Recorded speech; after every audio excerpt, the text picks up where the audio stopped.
مشاهدي الكرام،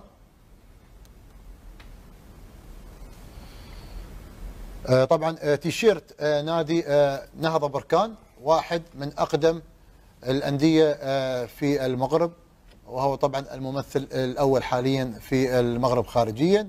طبعا الموضوع طبعا حصل في مطار الجزائر، وغادر طبعا بعثة نهضة بركان بعد عدم خوض المباراة امام الفريق الجزائري. طبعا هذا تيشيرت نهضة بركان معروف، يعني التيشيرت طبعا خارطة المغرب عليه، وطبعا هذا شيء متعارف ان خارطة المغرب معترف فيها في الامم المتحدة، وكذلك خارطة معروفة طبعا من ضمن طبعا التيشيرتات المعترف فيها من قبل الكاف الاتحاد الافريقي، ولكن للاسف تم ادخال السياسة في الرياضة، وهذا طبعا ما يسر اللي حصل طبعا في الفترة الماضية من تخبطات مش إدارية ولا فنية. هذا طبعا من مستوى أعلى للأسف الشديد. محمد تغي تفضل. عبد الله، اللي صار للأسف هو تسييس واضح وتعامل غير لائق لبعثة، نعم، لبعثة نادي نهضة بركان، اللي أنا أبارك لهم الفوز، وراح يتم اتخاذ قرار من الاتحاد الأفريقي بفوزهم إن شاء الله 3-0، لكن على الاتحاد الأفريقي فرض عقوبات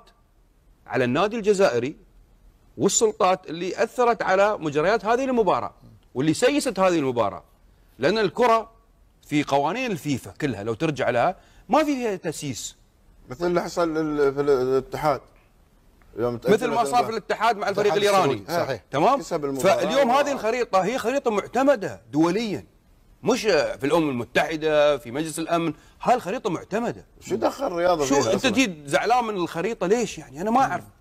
لو الخريطة مش معتمدة لهم الحق اليوم هم يقولون هاي الخريطة مش معتمدة شلوها، لكن هي موافقة من الاتحاد الأفريقي، من الدول اللي في الاتحاد الأفريقي، موافقة أيضا من الاتحاد الدولي. فشو المشكلة أنت عندك؟ إذا كان عندك مشكلة سياسية بلغهم قبل ما يحضرون. صحيح. ليش تعبت البعثة ووصلتم ومانعت أنهم يلعبون وعاملتم بأسلوب؟ للأسف أنت شفت الصور اللي في المطار؟ هكذا أنت تعامل الضيف؟ تخليه جالس في المطار كم من ساعة وبعدين توصله للفندق وتقول له زيل الفانيلا او التيشيرت هذا عشان عليه خريطة المغرب. يا اخي هاي خريطة المغرب، هاي خريطة وطن، ما راح يرضونهم بإزالة الخريطة هذه ابدا. لا مو كبير الحين اخويا. الحين المشكلة ان الموضوع مو بان الان عواقب هذه الامور اصبحت وراح تصبح امور كبيرة وراح تتصاعد خارج الرياضة، تتصاعد وراح يدخلون فيها اكثر من طرف. ليش؟ لان اليوم موضوع مش موضوع تيشيرت، اليوم هناك في حقوق تجاريه، سبونسر وكذا، طال عمرك هذا. فانت اليوم الشخص اللي اتخذ هذا الاجراء سواء كان اتحاد، هذا كذلك انت اعطيتنا ورطنا اليوم في رساله طبعا على السبونسر الراعي للفريق. نعم. ابو احمد، نشكرك طبعا على نعم. على هذا، وكذلك في هاي رساله من اتحاد الكاف. نعم. موجود طبعا الرساله ان نهضه بركان كان الأحق والأجدر. نشوف الرسالة إذا موجودة مشاهدي الكرام. تفضل أبو أحمد. بالضبط. اليوم تحولت الأمور خلاص إلى أمور قضائية، لأن هذا نادي نهضة بركان اليوم لا يستطيع أن يلعب بتيشيرت غير هذا التيشيرت، لأنه مرتبط بعقد. هذا من غير حقوقه الأصلية أنه يمثل بلده، هو مرتبط اليوم بعقود رسمية.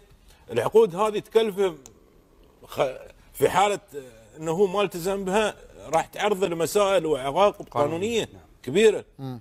اليوم أنا أقول الأخوة في الاتحاد الجزائري أو الجهة اللي تسببت في هذا الأمور، يا أخواني ما يجوز هذا الكلام.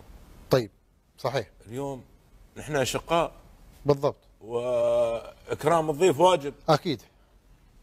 طيب. للأسف هم نعم. لا أخذوا لا إكرام ضيف إن شاء الله، ولا أخذوا للأسف. أكيد. مشكور أبو أحمد. نشوف الصورة مشاهدي الكرام.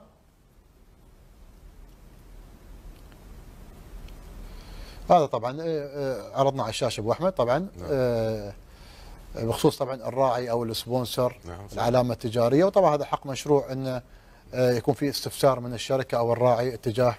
هذا مش استفسار، هذا اليوم طال عمرك خطوه اولى قبل التصعيد. بالضبط. القانوني. بالضبط. هو القانون كذي يقول، لازم انا انذره اوجه له شيء رسمي، لان هاي خطوه اولى ومن ثم ستاتي الخطوات. هو شو السبب؟ يبغى يعرف شو السبب، يعني انت منعت الفانيلا وهذه معتمده وعليها موافقه من الاتحاد